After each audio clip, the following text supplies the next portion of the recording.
I'm Charles Payne. I'm Kat Timpf. I'm Stuart Varney, and this is the Fox News Rundown. Wednesday, January 26th, 2022. I'm Lisa Brady. Is American culture tilting in favor of the criminals? To me, there's a real reverse broken windows concept kicking in, where when you promote a culture of lawlessness, you get more of it. And I do think that that's a fair assessment of what's happening in some of our big cities. I'm Dave Anthony. North Korea did it again. Test firing more missiles in what's been a barrage to start the year. If North Korea feels it's being ignored, it may raise tensions because it feels that gives them leverage. And I'm Guy Benson. I've got the final word on the Fox News Rundown. The White House is facing persistent questions about rising crime and isn't sugarcoating the problem. I think if we look at the facts here, we've seen a surge of crime over the last 2 years. Spokeswoman Jen Psaki blaming a few issues. Gun violence is a huge reason for the surge in crime. Underfunding of some police departments and their need for additional resources, something the president has advocated for consistently through the course of his career. The president has said more than once he's not for defunding the police, something a number of cities have backtracked on as crime has risen, from mass smash and grab attacks on retailers to carjackings and shootings. In Atlanta this month alone, 3 children under the age of 6 have been shot, including a 6-month-old baby killed when a stray bullet hit a car during a fight. On Tuesday, a second New York City police officer died from Friday's deadly confrontation during a 911 response. The suspect, who was also shot and died this week, had a criminal history and multiple guns. We need Washington to join us and act now to stop the flow of guns in New York City. Mayor Eric Adams has released a blueprint to end gun violence, among other things, urging state lawmakers to give judges more flexibility to deny bail for defendants who could be violent. The Justice Department releasing a detailed report on its efforts since last spring, including embedded ATF agents with police and sheriff's investigators in dozens of communities. Jim Trusty is a former federal prosecutor, also a former assistant state's attorney in Maryland. Well, I think people should be concerned. It's certainly not universally consistent across every jurisdiction, across every part of the country, but certainly in the urban centers, in the big cities, we're seeing pretty horrific spikes in murder in particular, violent crime in general. And I think we're also seeing a lot of growing frustration with progressive prosecutors and maybe progressive legislatures that are making, I think, faulty decisions when it comes to bail reform. Just to play devil's advocate for a minute, is there any chance the media is overreacting to, a few numbers in a few places? Well, I think if they want to say that it's a national crime wave that's just sweeping every single city and town, then sure, that's overplaying it. But, you have to think a little bit about what it would be like to live in a Chicago, a Philly, a New York, in some of these areas where there's some significant spikes in San Francisco and LA to that. And I think for a lot of working class folks that are just trying to get by day to day, it's a miserable existence when they see the culture kind of tilt in favor of the criminals and of violent crime and looting and all sorts of things that seem to be held without accountability right now. Is that what is at the root of this, kind of a cultural tilt? I mean, how did we get to this point? Well, look, anybody that says they have a perfectly scientific answer to any change in crime rates is kind of full of it, right? I mean, there's an awful lot of factors, and if anybody could figure out the exact chemistry to shut down crime, they would have already done that. But look, I do think that in large cities, the policies of the politicians and the prosecutors, and maybe sometimes that's the same thing, that becomes common knowledge. People know that, hey, you can do a carjacking and it's only going to get charged as a felony theft. Or you can steal up to $1,000 without any real consequence. You might get a citation, but you're not going to get fully prosecuted. So to me, there's a real reverse broken windows concept kicking in, where when you promote a culture of lawlessness, you get more of it. And I do think that that's a fair assessment of what's happening in some of our big cities. Let's take New York and LA, for instance, two of the big cities where local prosecutors have been accused of, letting certain things slide or easing up on which cases they bring and the potential punishments. They've started to push back on this kind of soft on crime image. Are they getting too much of the blame? I know you're definitely saying it's a key factor, but are they getting, an oversized portion of the blame? Oh, I'm not sure about that. I mean, and obviously there's kind of different barometers within the media of how much blame is apportioned to these folks. But, look, they've been pretty unabashedly radical in their approach to law enforcement. And, not only does the word get out that certain crimes won't be treated the same way or people will be released back into the community, but you demoralize the actual enforcement part. You demoralize the police, you demoralize the career prosecutors that aren't just there to make a headline or, find a higher political office. And so you start to see an accompanying brain drain, whether you're talking about Detroit or Minneapolis or Philly or New York, you start to see some of the senior ranks of the prosecutors and of the police leave. And that hurts the institutions, too. I think Chicago might be the best example of that under Kimberly Fox as a state's attorney. I mean, they are losing people that know what practices work, know how to try cases, know how to work with the police. And they're replacing them with ideologues that don't get traction with the rest of the law enforcement community. Presidents certainly can get the blame for a lot of things, too, kind of comes with the job. How much does federal policy impact local crime rates, though, or does it? Well, I think it does on the periphery, and maybe there's ways to have a more positive influence in stopping crime. I mean, in the old days, go back 20, 30, 40 years, federal prosecutors were not viewed as ones that tackle violent crime much at all. It was viewed as a local problem where the state prosecutors dealt with that. But what we've seen in kind of recent decades is that the state systems are overmatched sometimes. There's too many cases coming through the system. There's too much violence. There's too much witness intimidation.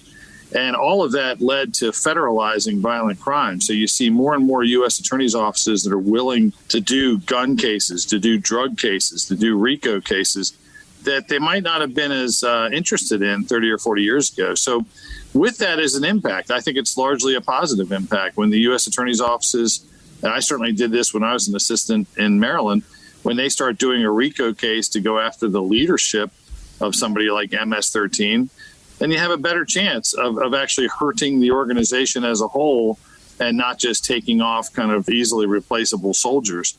So I think the federal practice can expand to be a little bit more oriented towards some of the violent crime in these places like Philly and LA and Chicago. And in fact, that's probably good for moving the needle back against some of the violent crime in these big cities.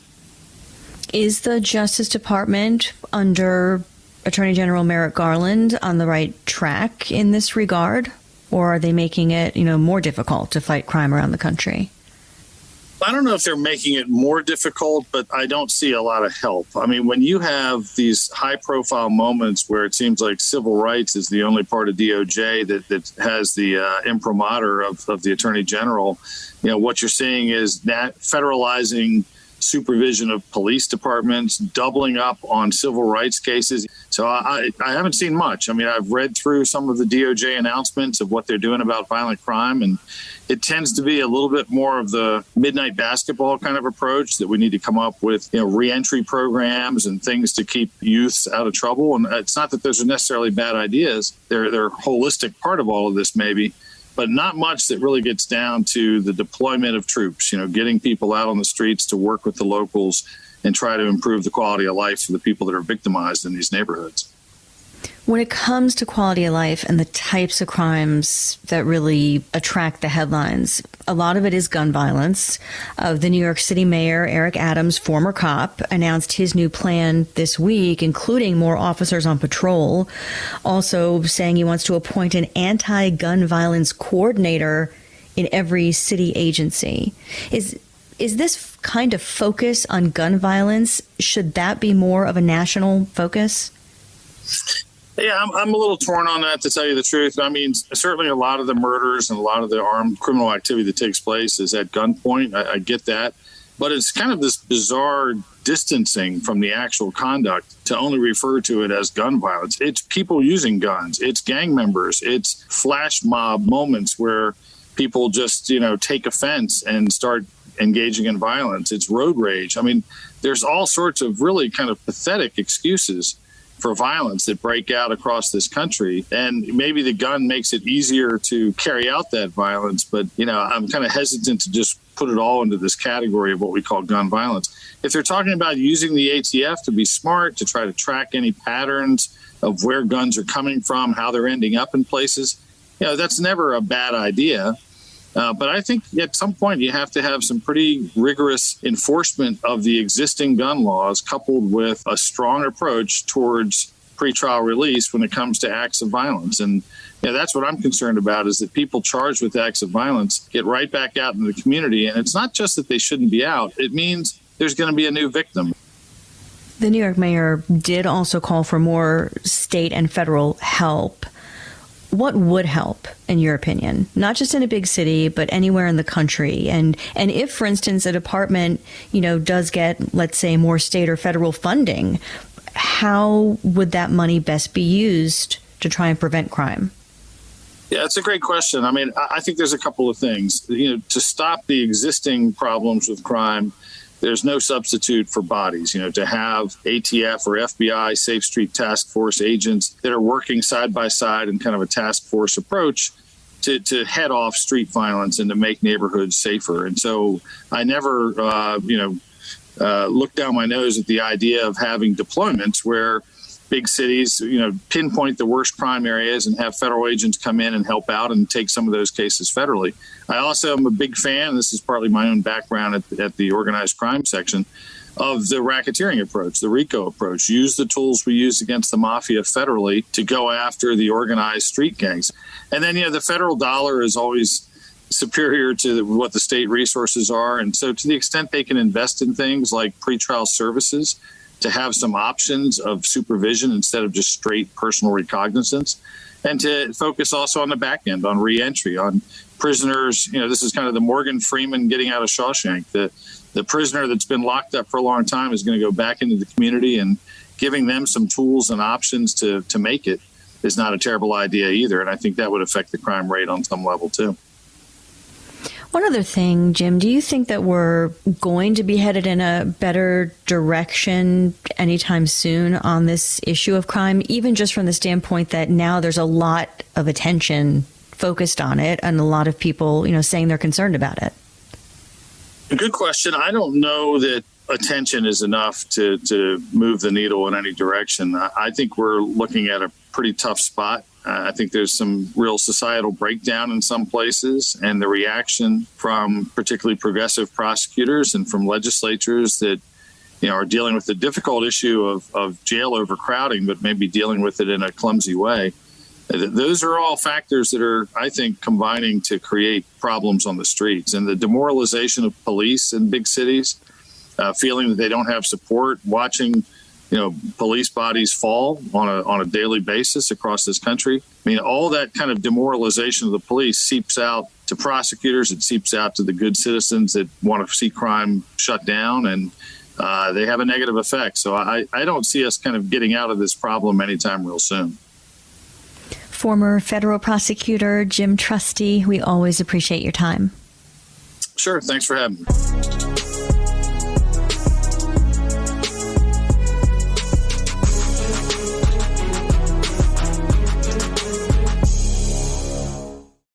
This is Guy Benson with your Fox News commentary coming up.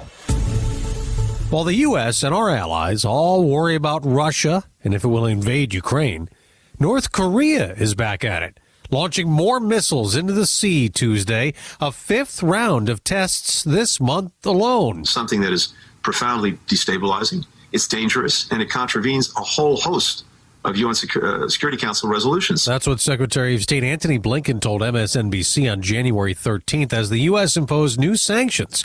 Blinken says months ago they reached out to North Korea. We made clear that we were prepared to engage the North Koreans, to sit down with no preconditions, to see if we could find a way forward with them at the table toward the total denuclearization of the Korean Peninsula. But the only response they've gotten is these tests and a warning of more to come in a standoff over the North Korean nuclear weapons program. It's unusual in that it's almost the record high number of missile launches in a month. Bruce Klingner is a former CIA Deputy Division Chief for Korea, a senior fellow for Northeast Asia at the Heritage Foundation. We often debate why North Korea has done a missile test, and it can be part of winter or military training. It could be developmental testing, particularly for those missiles which have not yet been deployed.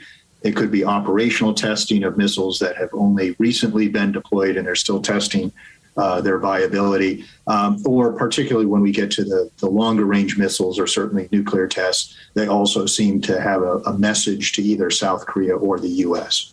Right. So here with 5 in a month, you assume there's a message being sent, and they haven't even been shy about that. I mean, they're now even warning that they could restart activities that had been put on hold or suspended. So what is that, and what could that mean?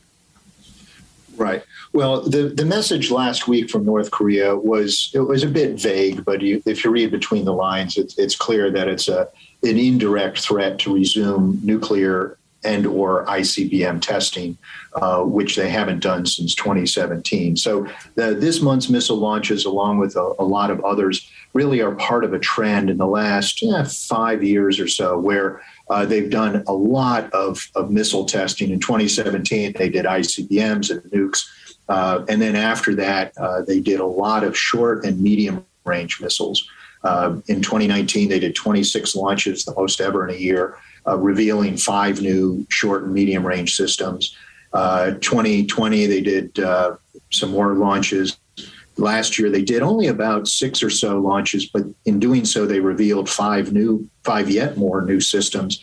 So North Korea is not going to comply with numerous UN resolutions requiring it to not only not do any missile testing or nuclear testing, but they also require North Korea to abandon these programs. So North Korea is continuing to be defiant of the international community's requirements for North Korea to denuclearize. Well, they don't seem to ever care about things like that. Back when President Biden took office, it was unclear and unsure exactly how North Korea would deal with the new administration, and there was that warning from Kim Jong-un's sister telling the U.S. if we want to sleep in peace, that we better refrain from causing a stink. They seem to be upset about sanctions that have been recently put on North Korea. So what did we do? Well, I'd say North Korea tends to use a U.S. or South Korean action as an excuse for doing things that they were going to do anyway. But recently, the Biden administration sanctioned 6 North Korean entities and 2 Russians for helping North Korea get technology or components for their missile program from outside of North Korea. So it's long overdue. It's what I see as a minimalist sanctions. But successive administrations have all underachieved, even on fully enforcing U.S. law. So it's a good step forward, but there's a lot more entities, particularly Chinese, that we could be going after. One thing that has been talked about in the last year or two with missiles is this hypersonic technology the U.S. and Russia and China are working on. Has North Korea perfected that? Right. Well, folks are really, attentive to the hypersonic name. And actually, any ballistic missile that goes more than about 300 miles is going hypersonic, 5 times sound. But isn't there something that's characteristic to this technology where it's tougher to shoot down and it's tougher to detect and things like that? Exactly. So it's not so much the speed, it's the trajectory and the maneuverable warhead. So by having this kind of missile, it's sort of like a cruise missile. It flies low and closer to the Earth. So having this flatter trajectory, Allied radar has a harder time to identify and track it. And then also the warhead is maneuverable, so it could be able to evade Allied missile defenses. Now, it is different from a hypersonic test that China did last year, where that actually did an orbit around the U.S., around the world, and then fired all the way back to a target in China. So what that has caused concern about is experts said, well, anytime China launches a satellite, perhaps it's one of these hypersonic weapons. So the North Korean weapon is worrisome, but it's not as capable as the Chinese missile. President Trump took a different approach to North Korea. First, threats and insults. Rocket Man is on a suicide mission for himself and for his regime. Telling the UN General Assembly in 2017, if we have to defend ourselves or our allies, we will have no choice but to totally destroy North Korea. Then it was talks and compliments. Months later, the president took up Kim Jong-un's invitation to meet, and in June 2018, they held the first ever U.S.-North Korean summit. Really very positive. I think better than anybody could have expected. Top of the line. And while the president hailed a joint statement that he and Kim signed on denuclearization, the talks broke down, and President Trump walked out of their second summit a year later. It failed. I think the problem was going to the summits prematurely. There weren't sufficient progress towards a denuclearization accord before we had the summits. The Biden administration has gone back to what's been traditional U.S. policy of conditioning any kind of summit meeting on actual progress towards a denuclearization agreement. That's what we did with the Soviets on arms control and what had been the approach towards North Korea before. I think that's the way to do it. You have to get into very detailed negotiations to try to prevent any more loopholes. And in the past, the agreements we've had with North Korea were very short, very vague, very poorly crafted. In that you could drive a truck through some of the loopholes. So I think, we don't want to shut the door on diplomacy. We've had 8 failed agreements with the international community with North Korea on denuclearization. That's not to say we don't try for a 9th, but hopefully we learn from the mistakes or the lessons of the past. I'm sure Kim Jong-un knows what's going on around the world. He sees this standoff at the Ukraine border that the U.S. is very much involved in. He sees the China-Taiwan tension that the U.S. is involved in. He saw what happened in Afghanistan. He's sort of down the list of worries right now for President Biden. Is he trying to go up that list, or is he trying to just be an annoyance? What do you think? Usually if North Korea feels it's being ignored, it may raise tensions because it feels that gives them leverage. And usually they did a strong provocation like a nuclear test or an ICBM test the first year of a new U.S. administration. So they did that with Bush and Obama and Trump. They didn't do it last year with Biden. And it may be because of COVID. If these large-scale provocations are designed to push the U.S. back to the negotiating table in a weaker way, well, right now their diplomats can't leave the country to meet with U.S. counterparts because they can't go back into the country. North Korea has very strict COVID restrictions right now. In fact, they have 2 ambassadors to China because the one that was replaced can't go back into North Korea. The North Koreans have claimed COVID never got there, that they don't have any cases, that's a country that the virus somehow ignored. Nobody really believes that, right? No, it's they're surrounded by countries with high levels of COVID. But they must have kept it down to a certain degree with these very draconian restrictions, because we had thought that if COVID got into North Korea, it would just spread like wildfire because the entire populace is already emaciated, malnourished, and very weak physically, and they have a very poor health industry there or hospitals. So we had thought that if it got into the country, that just we'd see massive infections. But from what we can tell, although it's harder to get information from North Korea now, there's certainly cases, but it's not really the epidemic that we had thought it might be. Now, you have referenced nuclear tests. A couple of years ago, they made a big international display of them looking like they were destroying a nuclear test site, in the attempt to show that they're working toward diplomacy or something. Was that real? Well, what they did was they blew up the entrances to the tunnels under a mountain. They had a lot of test tunnels under the mountain, and without any international inspectors there, they just brought in some outside journalists who never got close to the adits, the entrances. So they closed the entrances. but they didn't do anything to destroy the tunnels themselves. Now, experts have thought that their very large hydrogen bomb test may have weakened the structure of the mountain to such a degree that another one of that size could have brought the mountain down. We don't know. But, it was trying to get credit for something that really wasn't that big a deal. Okay.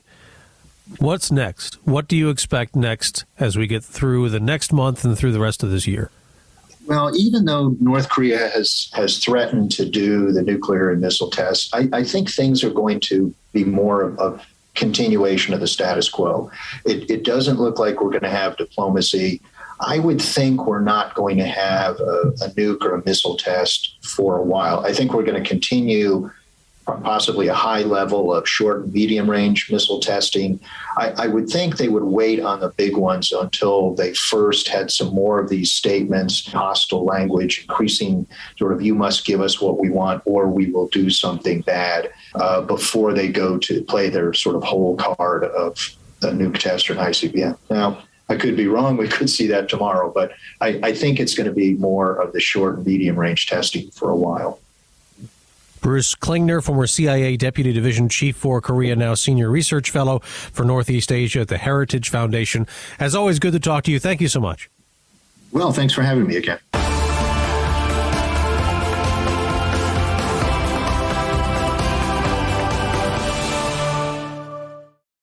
Did you hear the news? Now you can. With instant updates from Fox News for Amazon Alexa. Just say, Alexa, play news from Fox. In Fox News. It's the latest when you need it, on demand from Fox News and Amazon Alexa.